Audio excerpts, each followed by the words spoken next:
माझ्या शाळेचे नाव जिल्हा परिषद प्राथमिक शाळा तळसुंद। मी श्यामची आई हे पुस्तक वाचलेले आहे। श्याम म्हणजे साने गुरुजी। साने गुरुजींचे पूर्ण नाव पांडुरंग सदाशिव साने होय, तर त्यांच्या आईचे नाव यशोदा होय। मी या पुस्तकातील एक प्रसंग सांगणार आहे।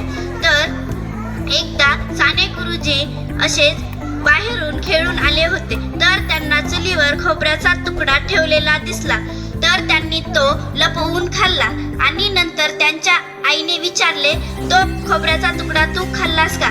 तर ते म्हणाले, नाही, मी नाही खाल्ला, मी तो बघितला सुद्धा नाही।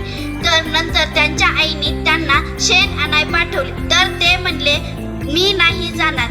तर श्यामची आई म्हणली, तू जेव्हा चुलीवर ठेवलेला खोबऱ्याचा तुकडा चोरून खाल्लास तेव्हा तुला लाज नाही वाटली, आणि जेव्हा मी शेण आणाय पाठवते तेव्हा तुला लाज वाटली।